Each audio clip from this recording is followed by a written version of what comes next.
have a lot to do, probably. You're there. Here. Okay.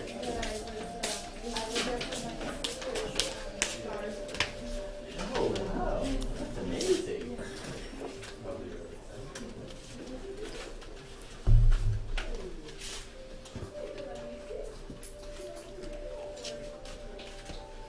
All right. Good morning, everyone. Welcome to our Sunday morning with this beautiful, although smoky weather outside, but it's hot. We should not complain. All right. I will start with our text. And today I'm going to read Our Daily Bread, Pão Nosso, Francisco Xavier by the Spirit Emmanuel. And the text is number 89. The title is The Beatitude. And I always have a soft spot by this word beatitude because it kind of marked me when I learned bem-aventuranças in Portuguese and beatitudes in English. In English, I didn't know how was the translation, and when I learned, it touched me. So the Beatitudes. Blessed are you when men hate you, when they exclude you, harm you, and reject your name as evil on account of the Son of Man. This is Jesus, even though the most famous parts of the Beatitudes are from Matthew, but this is a passage from Luke, chapter 6, versicle 22. The problem of the Beatitudes requires serious thought before it can be seen as resolved issue in the area of understanding. Jesus confers the credential of blessedness on followers who share in his afflictions and service. Nevertheless, we must point out that the Master regards sacrifice and suffering as instructive and redemptive blessings. Thus, it is crucial to be able to accept them. This or that person will be blessed for having brought goodness into the midst of material poverty, for finding happiness in simplicity and peace, and for knowing how to maintain a durable and divine hope in his or her heart. But what does sincere adherence to the sacred obligations of such a designation entail?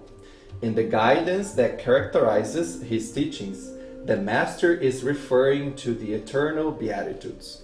However, there are few who approach them with the full understanding of someone who is approaching an immense treasure. If visited by pain, most of the less favored on the earthly plane would rather complain and despair. If invited to demonstrate self-denial, they make improper demands, and instead of working peacefully, they lose themselves in the unworthy enterprises of unbridled ambition. Jesus offers many beatitudes. Only a rare few, however, really want them. That is why there are many poor and afflicted people who are in dire need in the world, but who are not yet blessed in heaven. So let us pray. Let's take a deep breath and raise our thoughts to our Father God, to Jesus, our Master, our guide, our model, to each one of our guardian angels, and to the entire spiritual team here at FSS. And first, be grateful. Grateful for one more day that we are here on this earth, doing our efforts, doing our work to become a better immortal spirit. Thank you for this opportunity that we have here to learn more about Jesus' teachings, his invitations, and what does that mean for each one of us, and how can we use that knowledge to continue our journey into how we become a better immortal spirit by developing our moral. Let's ask that we have one more meeting, one more this 1 hour that we have together in a fraternal spirit, with a fraternal and loving sentiment that all of us could share our knowledge and could leave here feeling maybe a little bit better than when we first came.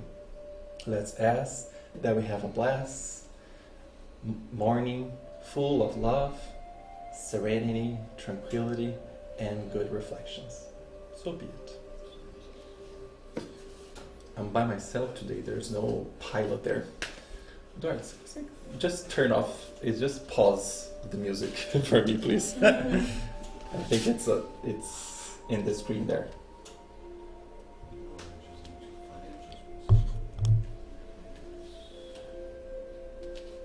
No? Yeah. Cool. Awesome. Okay. Huh? Do you want me to look after it? If you, we don't have a lot of comments, but maybe there's one there that can make this whole meeting even better today. All right, thank you, Attila. My pleasure. All right, so today we're going to talk about Jesus' teachings, invitations, and there's no question how all the teachings from Jesus are consoling, but in addition to be consoling, how some of those teachings and everything that he demonstrated through words and through behaviors, how can also be a challenge for us? How does not only Jesus' teachings, but how the entire Spiritism doctrine poses us a challenge for all of us to move from a state or things that we are doing right now to a different state.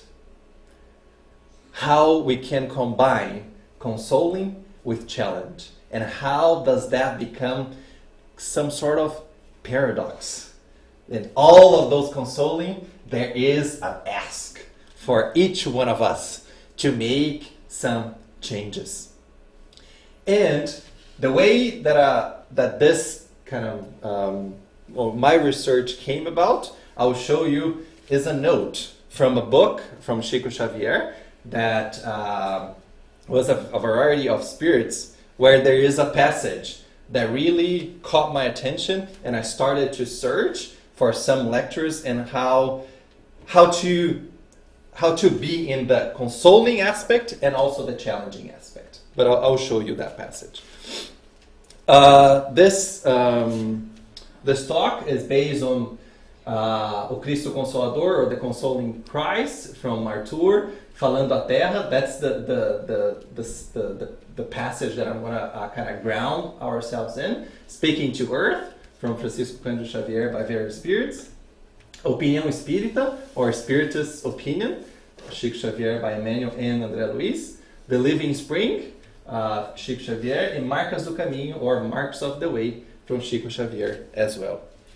So, this is the passage of this book, Falando a Terra, or Speaking to Earth, where this book has a lot of passages. It's a collection of phrases, proverbs, and this is the one that kind of caught my attention. It says, the word of Christ in the Sermon on the Mount. That's why I read the Beatitudes, because the Beatitudes were pronounced or were given in the Sermon on the Mount. And how that Sermon on the Mount contains more challenge than comfort. We know that the Sermon on the Mount and all the Beatitudes that we have there, they are a source of empowerment. We know everything that Jesus said talked and spoke directly to the hearts to those that were there, that were struggling, and gave them all the hope and all the necessary hope that a better future is there for them. So the Sermon on the Mount has a lot of empowerment. And sometimes when we feel discouraged, we feel that this world that we're living in, it's like, wash my hands, cannot do anything with this word anymore. I think going to the Sermon on the Mount and the Beatitudes is an empowerment, is a source of hope that we, each one of us, can draw in, and we can take some of that encouragement there. So there's a supreme source of consolation there. It's Jesus called the men and all the people who are hearing there to advance, to move forward, to achieve a bigger objective, to achieve a bigger purpose. And as Jesus has always said, and how the Spiritist doctrine always said, is feeling that we have hope, there's a better future there, and also not only Jesus, not only the disciples, but all of them that were there, they were all children of God. But why do we think that there is more challenge than comfort? Why do you guys think, even though every single passage from Jesus, his behaviors, he was always there saying, it's all good. You maybe had a sin, or we did something wrong there. But he always said something extra, right? Jesus never said, no problem, Luis. Yeah, you keep doing what you're doing, right? Jesus always exemplified and demonstrated to all of us. It's not only pat on the back, that's okay that you made a mistake, but there is something else to be done. There's something else to correct.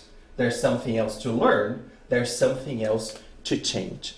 This change, transforming who I was before, who I was when I made that mistake, that is kind of the paradox that everything that Jesus did invites us to make a change.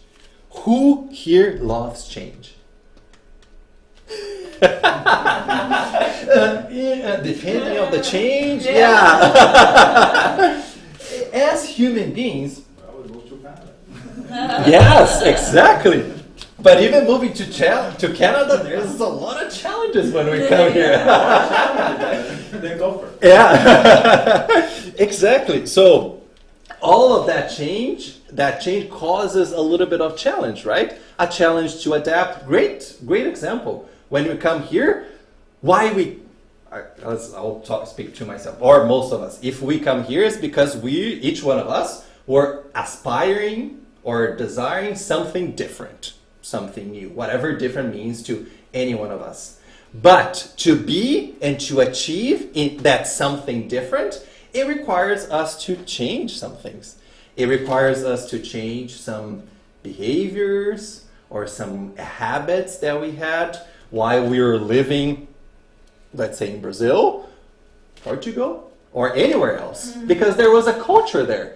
There's a different culture that requires a little bit of adaptation, that requires a little bit of change. Simple example, but the same way that we adapt to this country, we need to adapt to this entire world. Adapt as we are immortal spirits that has a huge history. Each one of us has a huge history of things that we've done. And we did a lot of planning and a lot of ask to be here again. To be here on this earth, to make some changes. Because we know from the Spirit's book, I can't remember, I know it's starting from question 100 to 100 something. As we look at the evolution of this, of us as spirits, we are still imperfect spirits, right? And that's totally normal. We are here to use this earth to learn as a school so we can gauge and we can progress. Can we just do that by sitting, cross our arms, and wait that all the Beatitudes will fall into our laps? No, we can't. There is some work. And when Jesus came here And as the Spiritist doctrine said, that he is our model and guide, we look at him, not in a sense of distance, that, that's Jesus. Too hard. That's too much for me. No, that's not the invitation. It's to look what Jesus did in all the situations that he went through and take those teachings and incorporate and make those changes within us. So let's take a look. We know that the Beatitudes, it's bless the meek, bless the poor, but there were two passages that was before, and I'm going to bring from Matthew, not Luke, that was after the Beatitudes. And this is one of the Sermon on the Mount. Jesus says that you are the salt of the earth. And I bolded here. But if the salt loses its saltiness, how can it be made salty again? It is no longer good for anything except to be thrown out and trampled underfoot. So Jesus is saying, you guys, you all have this seasoning. You all have this salt in all of us. We can interpret here the salt is that divine essence, that divine seed that is all here within us. However, or we can use this but, there's the consoling. You have salt. You have taste. You have seasoning. However, but, if you lose that, if you maybe pour too much water into your beans, or you put too much food and you don't adjust your seasoning, you're going to lose that saltiness. You're going to lose that season, that flavor. So this but gives us that challenge. It's all good, folks, living here on earth, but there is a task for each one of us to maintain, or maybe even adjust a little bit the spiciness, or adjust a little bit of that seasoning in us, so we keep doing our work. So this but here, there is this challenging. However, I think there's an invitation for each one of us to be really, I would say, careful, or maybe mindful, when we use this but, saying, oh, Jesus did that, but me, I am too far from Jesus. I'm not even going to look at Jesus, because he was the example of perfection, and I am the example of imperfection. So the gap is too far. I'm going to cross my hands and maybe hope for something better to happen in my life. So we need to be mindful of that habit that we might have, or that behavior, that maybe the gap is too wide and it's too big, but I can do something to narrow the gap a little bit more.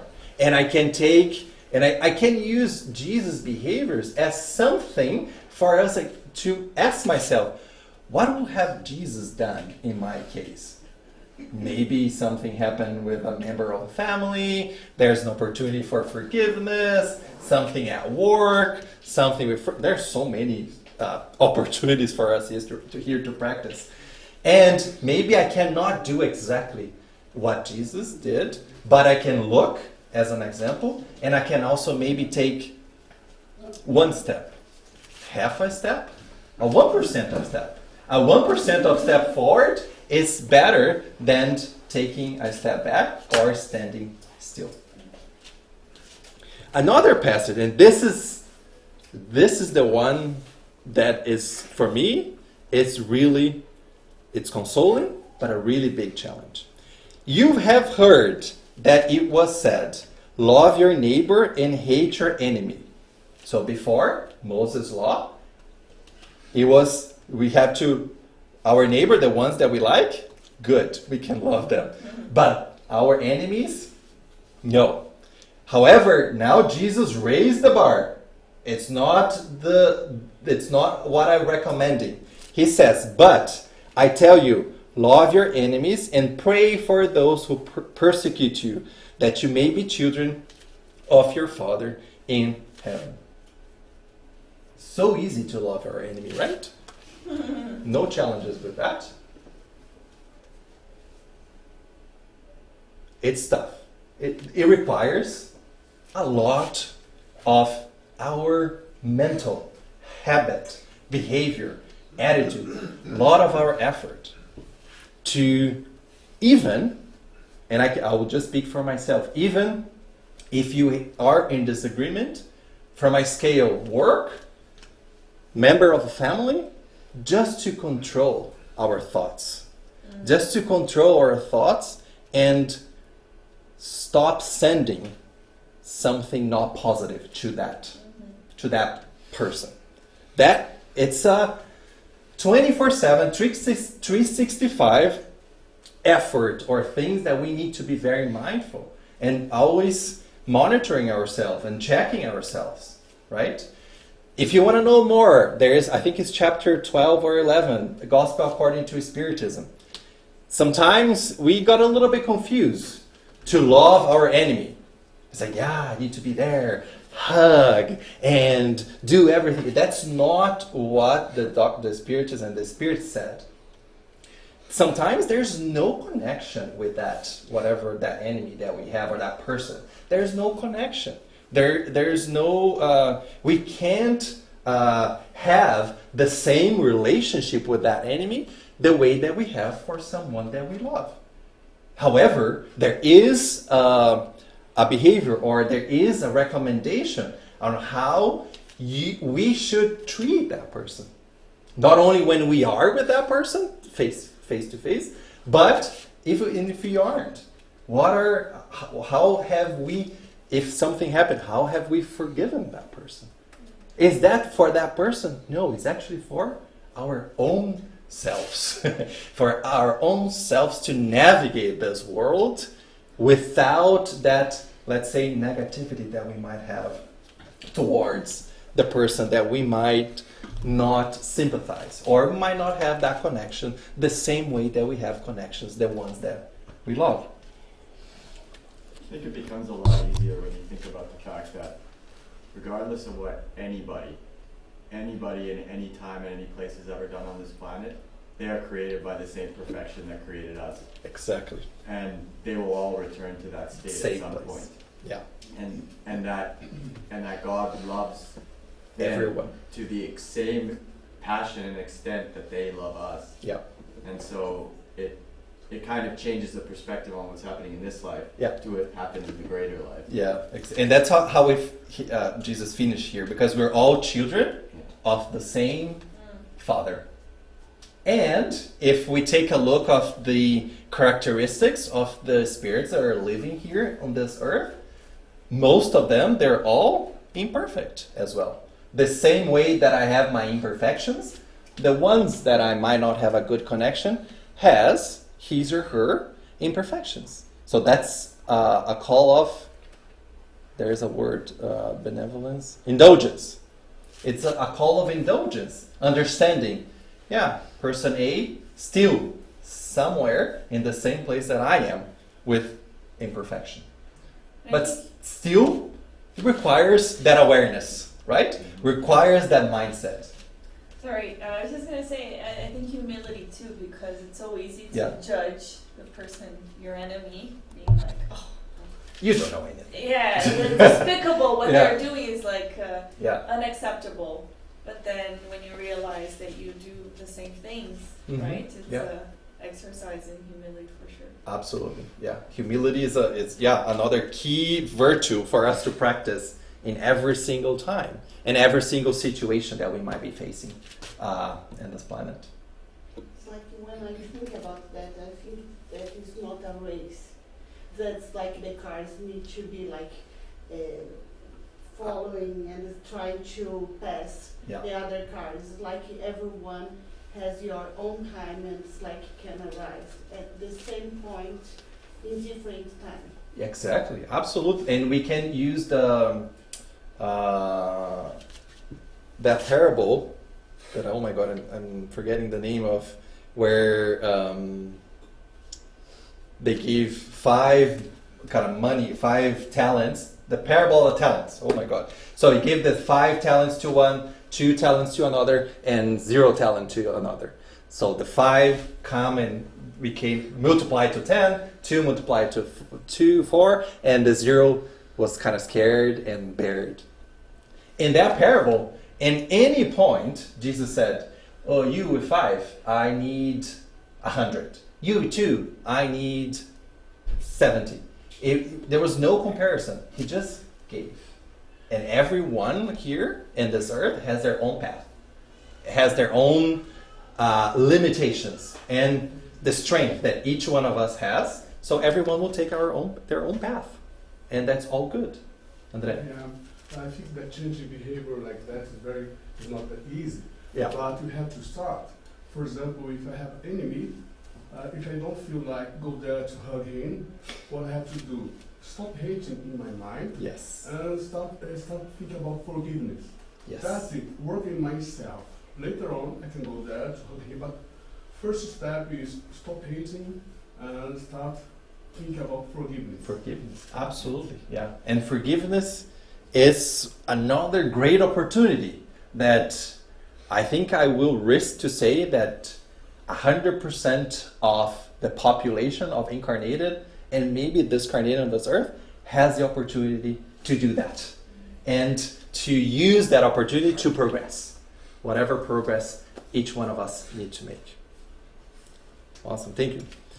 So, for me, this brought a new lenses, right? Is consoling together with the challenge.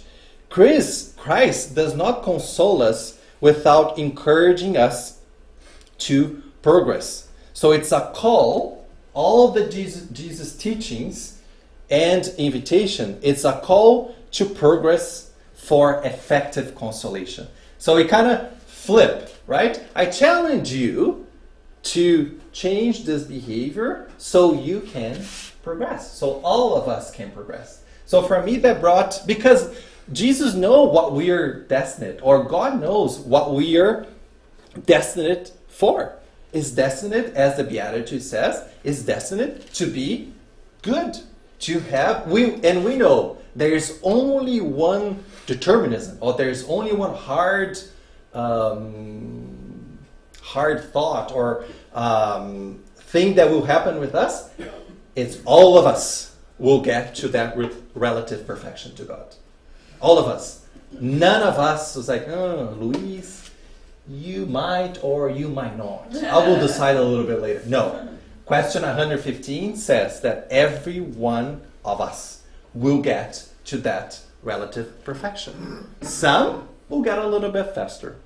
Others will take a little bit more time, depending on how we approach those challenges. Are we going to say, yeah, okay, got it, Jesus. Got it. After maybe several lives, I decided to ignore it, to deny, but now I decided to take that challenge. Or can I say, no, I'll leave for later. Or this is too hard. Can I do that? Yeah, of course I can. There's the law of free will, right? However, with the law of free will, there's always the responsibility that each one of us will carry. Might take a little longer, but we will get there. The importance is we will get there. And this call to progress for effective consolation has this, I think, this invitation that we need to work. There's no other simpler way to say that we need to put forward our best effort. Each one of us will have our limitations, will have our strength, but each one of us need to put the effort, need to work. We all have potential. We all have those seeds.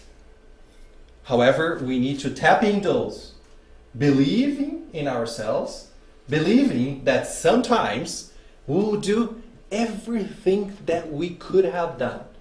And we can access our consciousness and say, I've done everything.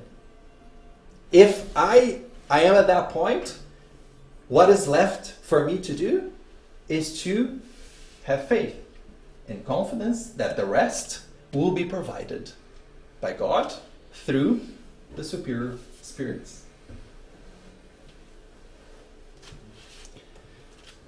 I like to bring another passage here. Oops, there's no title. This is where Jesus was at a tank, and there was a person that he was paralytic. And Jesus said, he cured the paralytic, he couldn't walk. And he said, first, there are three kind of steps. First, get up. Then he said, pick up your mat and walk. Simple as that situation. But here, Artur kind of did a reflection. If Jesus was just consoling, what could have he said? Get up. Get up. Done. Nice meeting you. Enjoy. But no. Jesus said, get up, pick up your mat, or pick up all your history, pick up all your learnings, pick up all your mistakes, and everything that you've done so far to this point, and keep walking. Keep walking, using your learnings. And we can even apply it to us here. We read the 5 books. We read other books. We study, not only in Spiritism, but in our professional and personal lives. How are we picking up our mat? How are we picking up our learnings? Everything that the Spiritists have provided us through so many books. And the doctrine have provided us that can help us to keep walking. And there will be several times that we'll fall again. And Jesus will be there and will say, pick up, get up again, learn again, pick up your mat and continue walking. So that is, again, another consoling that Jesus cured, but also said to continue that walk. And we can also use what happened with the adulterous woman. Jesus did not condemn her, right? He said, I forgive your sins. Go and do not sin anymore. And with that, there's also invitation. Who here sometimes, and I am that person, that when I fell, I blame more myself than using all my efforts to pick up and to get up. So there is an invitation that sometimes we will fail. And the first one that we engage is within our own selves. To have that self-forgiveness. Yeah, I made a mistake. So let's get up. Let's forgive myself and continue my journey. Continue my walk. Using the consoling. Consoling myself that I am imperfect and I will make mistakes. But there is a requirement that I continue, put my strong effort to continue walking. Because there will be other times that I will fall again.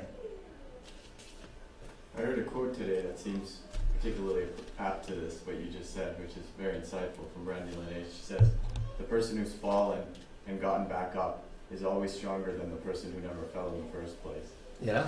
And so I think that underscores what you're saying, is that you learn the skills necessary to carry your mat even farther forward through the process of falling in the first place. And having that self-awareness of taking the learnings when you fall and picking up your mat and being just aware of that and a start of directing to kind of guilt and blaming, right? And kind of shaming our own selves for making that mistake. That is a shift. Absolutely. There is a shift in our mindsets. Because we know, when I did a little bit of a study and when I did a lecture about habit, as we know, we believe in reincarnation, we were spirits before. We have been carrying habits from, I don't know, each one of us here have the numbers of incarnations and experience. So we have been carrying those habits for hundreds of years or lives. Those habits are ingrained. There are mental paths in our brains that actually are in the consciousness, in the spirit, that is kind of the easy path for us, right? I have been doing this for several incarnations. So what do I resort to when I face similar situation to that old habit. But in order for me to break that old habit, I need to be aware and create new pathways in my consciousness to do something different, right? And I always remember Emmanuel, when I was reading The Habit, as we've said a lot here, there will be always several opportunities for us to course correct. No questions about that. But there are some times that I do the exact same thing, hoping for a different result, right? Mm-hmm. So Emmanuel invites, it's good, we all have chances, but just be aware, if you, Luis, are not being stubborn, you are making the same mistakes because you're taking the same actions. So maybe stop, reflect, and see if there is a change that you can make in your actions so you can get different results. André? Yeah, Allan Kardec asked the spirit about the law of God. He asked for the spirit, what is the law of God? The answer was, inside your mind. Everybody has inside our mind the law of God and the justice. Yeah. So everybody knows. Yeah. Nobody is without understanding. Mm-hmm. You make mistakes, but you know that you made mistakes because the law of God is inside our mind. Yeah, in our consciousness. And every one of us has it. Otherwise, it won't be fair, right? It's like a group of people have the law of God, so they know they're better suited to do that. Other group of people, no, they are at disadvantage. That's, if we believe that God is just, that is not the reality, right? So everybody has that capability